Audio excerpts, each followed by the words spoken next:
Hello friends, मैं हूं CA Hitesh Goyal और मैं आप सबका स्वागत करता हूं अपने YouTube channel CA Hitesh Goyal on GST पर। हम अपने आज के इस वीडियो में डिस्कस करेंगे about the GST registration process.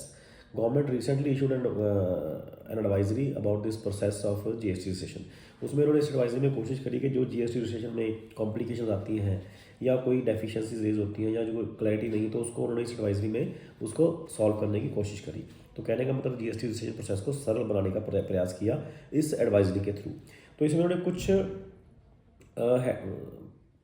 Reason बनाए, जैसे किस किस टाइप की अगर आप एप्लीकेशन अप्लाई करते हो with biometric, without biometric, with Aadhaar authentication, without Aadhaar authentication, तो उस टाइप के उन्होंने क्लैरिफाई किया कि कैसे कैसे अगर आप ये वाली चीज़ ऑप्ट करते हो तो आपको क्या करना है, अगर ये वाली ऑप्ट करते हो तो आपको क्या करना है, सो दैट आपका प्रोसेस स्मूथ रहे जीएसटी रजिस्ट्रेशन का, और असेसी को जल्दी से जल्दी अच्छे विदाउट एनी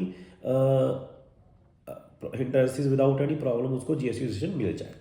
तो सबसे पहले उन्होंने कहा कि उस केस में अगर किसी एप्लीकेंट ने आधार ऑथेंटिकेशन को ऑप्ट नहीं किया, उस केस में आपको क्या स्टेप फॉलो करने हैं। तो सबसे पहले उन्होंने कहा कि अगर आपने आधार ऑथेंटिकेशन ऑप्ट नहीं किया तो जो एप्लीकेंट को must visit the GSK. GSK stands for GST सुविधा केंद्र। तो जिस असेसी ने आधार ऑप्ट नहीं किया, ऑथेंटिकेशन ऑप्ट नहीं किया, तो उसको जीएसटी सुविधा केंद्र में विजिट करना पड़ेगा। किस पर्पस के लिए विजिट करना पड़ेगा? फॉर फोटो कैप्चरिंग और डॉक्यूमेंट वेरिफिकेशन। जो आपकी उस असेसी एप्लीकेंट की फोटोग्राफ और जो डॉक्यूमेंट्स थे, उन डॉक्यूमेंट को वेरीफाई करने के लिए आपको जीएसके विजिट करना पड़ेगा। और ये इसका एक हमें कैसे पता लगा कौन से जीएसके विजिट करना है या एटसेट्रा एटसेट्रा।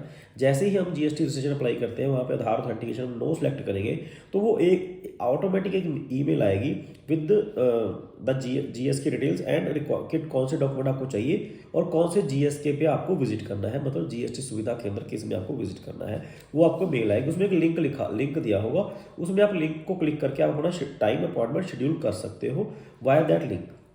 और जो भी आप अपॉइंटमेंट शेड्यूल करोगे उस डेट को आप उस पर विजिट करके जीएसटी सुविधा केंद्र विजिट करके अपनी फोटो कैप्चर करवा सकते हो, डॉक्यूमेंट वेरीफाई करवा सकते हो।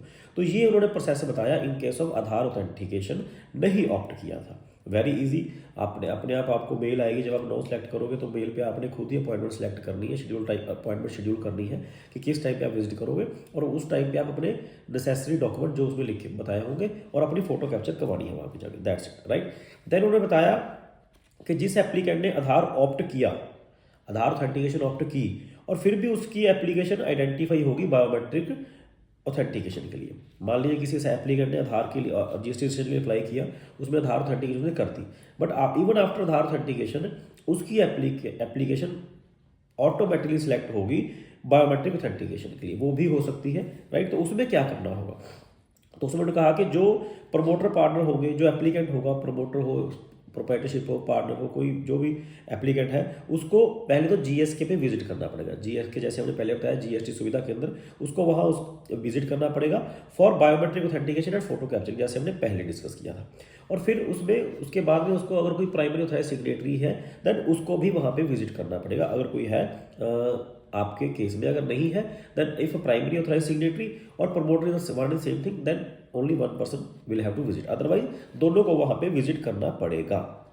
फर्दर जो प्राइमरी ऑथराइज्ड सिग्नेटरी है उसको भी अपने डॉक्यूमेंट वहाँ लेके जाने पड़ेंगे जो उसमें मेल में लिखे हुए होंगे for verification at the GSK, right. Then जो प्राइमरी ऑथराइज्ड सिग्नेटरी मीनिंग देना पीएएस, जो पीएएस है प्राइमरी ऑथराइज्ड सिग्नेटरी, वो उसकी भी फोटो कैप्चरिंग होगी वहाँ पे, और बायोमेट्रिक ऑथेंटिकेशन भी होगी एट दी जीएसटी सुविधा के अंदर as a part of this process. तो इसमें दोनों को उन्होंने कवर कर दिया कि प्रमोटर भी जाएगा और पीएएस प्राइमरी ऑथराइज्ड सिग्नेटरी भी जाएगा, अगर दोनों अलग अलग हैं। प्रमोटर और partner can be, right, promoter और partner and PAS primary authorised signatory. अगर साथ में उन्होंने ये भी क्लैरिफाई किया कि अगर आपके प्रमोटर या पार्टनर के पहले कभी बायोमेट्रिक हो चुके हैं कहीं और स्टेट में, किसी भी जगह पे यूटी में आपकी पहले कोई रजिस्ट्रेशन ली थी, वहाँ पे आपको आपके बायोमेट्रिक्स हो चुके हैं verify, then you will not be need to visit GSK again. तो आपको दोबारा विजिट करने की जरूरत नहीं है वहाँ पे, बट पीएएस को विजिट करना पड़ेगा अगर वो डॉक्यूमेंट वेरिफिकेशन के लिए या बायोमेट्रिक ऑथेंटिकेशन के लिए अगर उसने नहीं किया। बट अगर जैसे उन्होंने कहा कि प्रमोटर पार्टनर पहले का ही हो चुका है तो उसकी बायोमेट्रिक नहीं होगी, yes, documents can be verified. Similarly उन्होंने कहा कि अगर प्राइमरी ऑथराइज्ड सिग्नेटरी के भी कहीं पे बायोमेट्रिक्स हो चुके हैं किसी भी टाइम पहले, किसी और स्टेट में या यूटी में, तो उसकी भी ही और she need not to visit the GSK for photo capturing for biometric definitely, but document verification में उसको जाना पड़ेगा, राइट, वहाँ पे। तो ये दोनों उन्होंने क्लैरिफाई कर दिए कि प्रमोटर पार्टनर चाहे पीएस दोनों के अगर बायोमेट्रिक्स हो चुके हैं, फोटो कैप्चर हो चुके हैं, तो इसके लिए उसको जाने की जरूरत नहीं है, बट डॉक्यूमेंट के लिए उनको जाना पड़ सकता है, राइट। अगर फर्दर जैसे हमने पहले कहा कि अगर दोनों सेम है, प्रमोटर पार्टनर भी सेम है और प्राइमरी ऑथराइज सिग्नेटरी भी सेम है, तो दोनों के केसेस में एक बार दोनों सेम पर्सन है तो एक बार ही जाना है, और अगर आपकी पहले हो चुकी है बायोमेट्रिक तो आपको उसके लिए जाने की जरूरत नहीं है, बट डॉक्यूमेंट वेरिफिकेशन के लिए जाना पड़ेगा वहाँ पे जीएसके जीएसटी सुविधा केंद्र में। देन उन्होंने कहा, थर्ड उन्होंने केस डिस्कस किया, non generation of application reference number. Application reference number generate नहीं हुआ या नहीं होगा, तो इसमें उन्होंने सबसे पहले बताया कि जो एप्लीकेंट्स आधार ऑथेंटिकेशन ऑप्ट करते हैं और एप्लीकेशन उसकी बायोमेट्रिक के लिए ऑप्ट हो गई, बायोमेट्रिक ऑथेंटिकेशन के लिए आइडेंटिफाई हो गई, तो अगर हमने प्रमोटर पार्टनर और पीएस जीएसके में विजिट करने को फेल हो जाते हैं within 15 days of submitting आपका RG01, then ARN will not be generated. आपको 15 डेज का टाइम दिया गया कि प्रमोटर पार्टनर और PS primary authorised signatory within 15 days of submission of GST REG1 आप वहाँ विजिट कीजिए। अगर 15 दिन में विजिट नहीं करते तो आपकी ARN जनरेट नहीं होगी। एंड साथ में ये भी कहा कि मेक इट श्योर कि जो आपके आधार की डिटेल है that should be accurate to avoid authentication failure, right. अगर कोई डिस्क्रिपेंसी आई तो आप पहले उसको ठीक करिए, देन आप जीएसटी सुविधा केंद्र में विजिट कीजिए।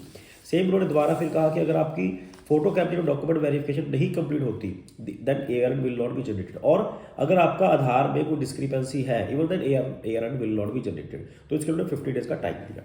तो ये कुछ उन्होंने क्लैरिफिकेशन दी जिससे कि जीएसटी रजिस्ट्रेशन प्रोसेस स्मूथ होगा। क्लैरिटी कुछ उन्होंने आई हम सबको कि ये प्रोसेस अगर हम फॉलो करेंगे, हम ये आधार ऑथेंटिकेशन चाहते हैं नहीं तो क्या करना है, आधार ऑथेंटिकेशन चाहते हैं तो क्या प्रोसेस है, आधार ऑथेंटिकेशन कर दी बट हमारी एप्लीकेशन फिर भी सिलेक्ट होगी फॉर बायोमेट्रिक ऑथेंटिकेशन तो क्या प्रोसेस है।